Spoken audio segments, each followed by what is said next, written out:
I worked with a family a couple of months ago. I really liked them. I knew nothing about them at first, which is often the case when I work with new people. I'm a realtor, real estate broker by profession. That's what I do for money. And I end up meeting a lot of interesting families, individuals, couples who I get to know with a great deal of depth and intensity for a fairly short while. I mean, I end up knowing my clients for life, but my involvement with them is in short bursts periodically. We have some clients that we've done many transactions with over the years, and we end up knowing a whole lot about them. But even then, our interactions are short and intense. And this particular family, I didn't end up doing any sort of transaction with them. We were working towards something that we ultimately weren't able to do. But I got to know them very intensely over the short span of time that I was working with them. When I first met them, I knew nothing about them until they introduced me to their daughters. Mom, dad, three girls, 7, 6, and 18 months. So long gap before kid number 3. But they introduced me to their daughters, and all of a sudden I knew a whole lot about this family just by the names that they had given their girls. So the oldest girl was named Persephone. Persephone is the Greek goddess of the seasons. She was abducted by Hades, and Hades didn't want to return her, and Demeter, her mother, and the others of the Greek pantheon were threatening to make war on Hades, and so they reached a compromise where Persephone would spend 3 months of the year in Hades, the 3 months that correspond to winter, and then would return to the world above for the remaining 9 months of the year, the planting season, the planting, growing, and harvesting seasons. And so Persephone is the goddess who reminded the Greeks that spring would return, that winter was not forever, no matter how dour and dark it seemed. Wonderful goddess, wonderful name for a child. The second daughter's name was Briseis. Briseis was the acolyte at the temple of Apollo, whom Achilles abducted when he conquered the temple, and took her as his slave girl at first, and ended up falling deeply in love with her, that the Trojan War was almost lost because Achilles was much more interested in hanging on to Briseis than he was in prosecuting the war. And the third daughter, the 18-month-old, is named Nemesis, and that was an interesting name too. Nemesis is the goddess of chaos. She's the goddess who brings down the torment of the gods on people who display too much hubris, for instance. Nemesis, we say, your ultimate enemy is your arch nemesis, and Nemesis, the goddess, is where that name comes from. I thought it was interesting that they chose to name a daughter Nemesis because they may someday regret that.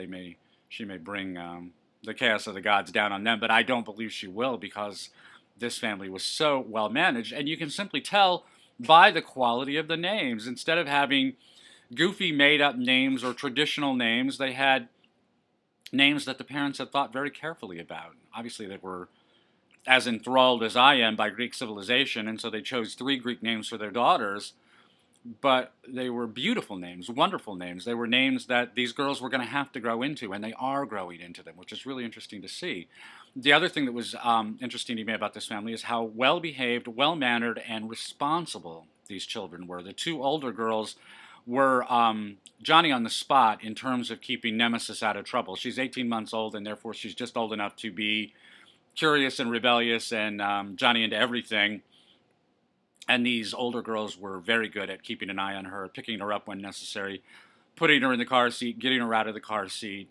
They were very responsible children in a way that you don't see among children these days. I hate to sound like an old man and say these days, but when I was young, that kind of responsibility among children wasn't even common then, but it wasn't rare. Today it's very rare.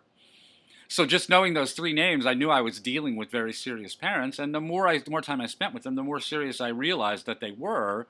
And I didn't probe them about this because it's their business and it's not my business, and it wasn't necessary for me to know in the course of my business. But things come out anyway in casual conversation, and I'm a nosy guy anyway. I'm always willing to ask the uncomfortable question, and I didn't drill down to the underlying philosophy.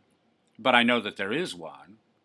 There is a very serious philosophy undergirding this family. That philosophy, whether it originates with dad, with mom, or with the two of them working together, that philosophy is upheld by dad with mom's support. It is very much a father-led family. And because it's a father-led family, it's a working, successful family. That if you go out in the world and you see talented, accomplished, well-behaved children, look for a father. If you find talented, accomplished, well-behaved children, 2, 3, or more in one family, and there is no father present, I will predict that that father is deceased, not divorced. Single mother homes, divorced mother homes, the children grow up in chaos because their lives have been rendered to chaos, and that will never happen to these 3 girls because this family is totally committed to their us, the us of the marriage, but the us of the family also. It is a deep and abiding storge love that will last forever. And those 3 girls will bring home good husbands, and girls and their husbands will bring home lots and lots of grandchildren, and someday this couple will be the great-grandparents of a vast cadre of children, grandchildren, and great-grandchildren, all because they have this serious philosophy upheld by the father, supported by the mother, and uncontroverted by anyone. The children accept it and go along with it because there is no schism between their parents. There is no way to drive a wedge between the parents by pitting one against the other, and therefore the family has a common purpose. The family is as one, which is appropriate. This is what a family should be. A family should be one unit. It is multiple individuals, but it should be one unit in the way that it takes on the world. It's us against the world. I love that. I really love that. And that is very rare. And it's rare for 2 reasons. The first and primary reason is that there is no male leadership in most families, that the leadership of the family is either always in contest or mom has already taken over, which is disastrous, is suicidal. This is the runaway minivan. It's talked about in my book, Father's Day. And the second reason, the absence of male leadership is going to sabotage, completely destroy particular families. But even in well-fathered families, there is the larger culture that that is at war with the idea of well-fathered families. And so, as much as dad might be trying to uphold his own philosophical vision for how his family should conduct itself, nevertheless, every other member of that family, including dad, every member of that family is being assailed, constantly being assailed by the outside world, by other people, by the attitudes that infect those other people, by the mainstream media, and especially by the entertainment media, with anti-family arguments, family sabotaging arguments, family destroying arguments. They're all around us. It is the air that we breathe. It is the water we swim in. It is the atmosphere of the entire Western world is anti-family, anti-father, anti-flourishing. And it's very hard to resist those kind of influences. And that's what made this family, let's call them the Testudos, the clan Testudo. That's not really their name. But that's what made this family so interesting to me, was how well defended they were against those noxious cultural influences. Last week we talked about what the future holds for mankind, and I talked about the three prongs, the 3 forks, the 3 futures that I can foresee for humanity. The people who come through on the other side, the people who survive to the future, the people who survive to make the future, whatever it will be the offspring of well-fathered families. And so how can you, as a young adult man or woman, trying to put your family together, trying to make it work, how can you protect your children and your family from those noxious cultural influences? Well, you can do it in the way that fundamentalist Christians, fundamentalist Mormons, Orthodox Jews, fundamentalist Muslims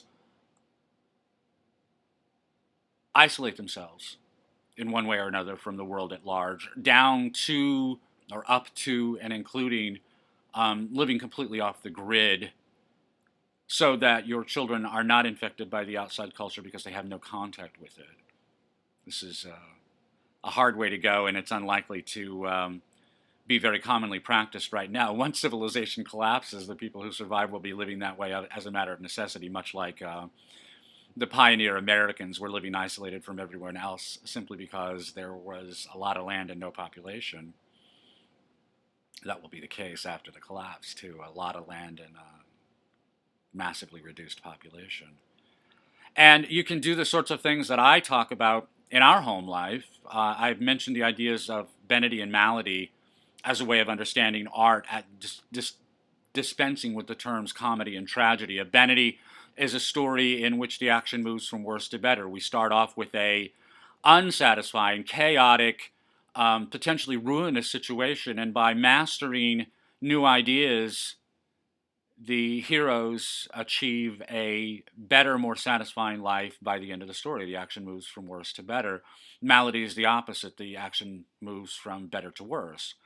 And we don't partake of Malady in our home anymore. I have been distancing myself from anti human art since I was 19 years old. And once I understood the function of Malady, the purpose of Malady is to cause you to despise your own life, to cause you to despair over your own life, to despair over the future. And once I understood that, I stopped consuming it. I don't want it in my life. I never watch it. Kathleen will sometimes watch so-called dramas. Drama is a word that means malady.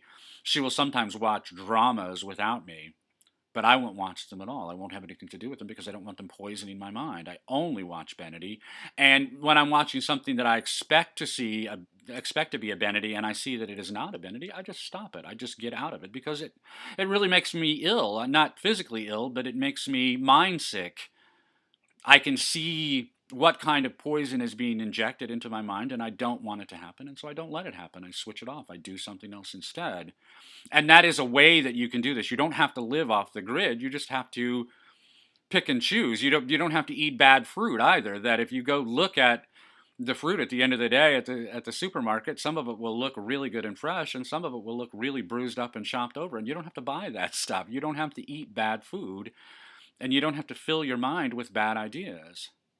And that is one way of achieving this. But the way that this family is doing it is remarkably successful simply by drawing a hard line between inside and outside the house. They don't, their daughters go to public school. They're exposed to television, if not at home in other kids' houses or at Target or Walmart when they're going through the store. There are TVs on everywhere. It's impossible to escape this giant rectum spewing poisonous shit at your mind all the time. But they draw a very hard line between inside the house and outside the house, and what's inside the house is of the family, and what's outside the house is of no importance. I think it's brilliant. I think it's brilliant, and I think it's appropriate, and I think it's necessary for you to survive this mess. That we are headed for this economic collapse, preceded or succeeded by civil war, succeeded definitely by rape, pillage, and plunder in the immediate aftermath, the looting that comes after an economic collapse where people are in a state of starvation and therefore can rationalize any vicious act. That us against the world is going to be absolutely necessary for there to be any one of you surviving after all of this mess. If you don't stand together, you will surely fall apart. And the families who will make it to the future are the ones who stand together, much like this family that I'm talking about. So I think they present a good example to the world. That's why I'm talking to you. They present a good example in the seriousness with which they name their children. They present a good example in the seriousness with which they take on the philosophical problems of being alive as a fully human being and raising their children to be self-responsible adults. I admire them no end. It was a remarkable experience for me to be involved with them, to work with them, and to kind of keep an eye on them from a distance thereafter, which is another thing that I do with my clients, that they're not too aware of it, but I'm superficially at least aware of them as the years go by. It's one of the things I love about Facebook is that I get to see what's going on in the lives of people who make the mistake of friending me on Facebook. I can't imagine what it's like to be on the receiving end of me on Facebook because I'm hugely public, hugely I, and almost always devoted to nothing but serious and often potentially offensive ideas. So, to be a friend with me on Facebook, I suspect they maintain their friendship and unfollow me and therefore don't see what I have to say. But I love to see what they have to say, and I especially love to see their photographs. Their I don't know, I have like 400 friends on Facebook or something like that. Not very many. I don't want very many. I have I know people who have thousands of friends on Facebook, and I cannot imagine. I guess they probably don't see very much of any of them, which is a shame. But I see the people that I care about, I see all the time, and I see their photographs, and I see what they say, and I see what they're up to. And it's really fun for me, especially because I know them so intimately through these short and intense bursts of contact I have with them. I can see what they're up to, and I see so much in photographs anyway. I can see what's going on in their world by the way they look in their photographs, and especially the way their children look in their photographs. And I love to see that. I love to see what people are up to. But I really love good families like this, and I know a bunch of them because I cultivate them. Frankly, I'm interested in them, and therefore I pay careful attention when I spot them, and I pay careful attention thereafter because I want to see how things are going for them. I want to see what they're up to the extent that the Church of Splendor has any audience at all. It consists of young people, married or unmarried, but young people who are clearly invested in the idea of having families, and I know I'm having a good influence on those people. I know I'm helping them make better families simply by talking about these ideas. And I'm glad of that because this is the way that I'm building the future. I have the opportunity to be Dutch uncle to a lot of people, and I'm taking it. But this is the last refuge of the clan Testudo, that family and your family. A Testudo is a turtle. Testudine is the class type of turtle. Tortoise, actually. But Testudo in Roman military tactics is the phalanx of soldiers grouping together and throwing their shields over their heads to create what looks from a distance like a turtle shell. If you watch the movie Troy, where you can see Achilles and Briseis in action, when the Myrmidons first hit the beach at Ilium, they come off the boat in Testudo formation. This is a way of protecting the entire phalanx from archers and pilons, from spears. They throw their shields overhead and then march forward underneath the shields, and it's if all those separate shields become one great big shield to protect the entire phalanx of men. They move in turtle formation, in testudo formation. And this is what a family does with the outside world. A family, under the guidance of the father, with the convivience and cooperation, the full support of the mother, trains the children how to defend the whole family from the poisonous influences of the outside world. And this is what you will need to do with your family in the coming years, is to form that testudo formation so that you can move forward and achieve your goals without having your family destroyed from the outside by these noxious anti-family influences that are ubiquitous, are everywhere.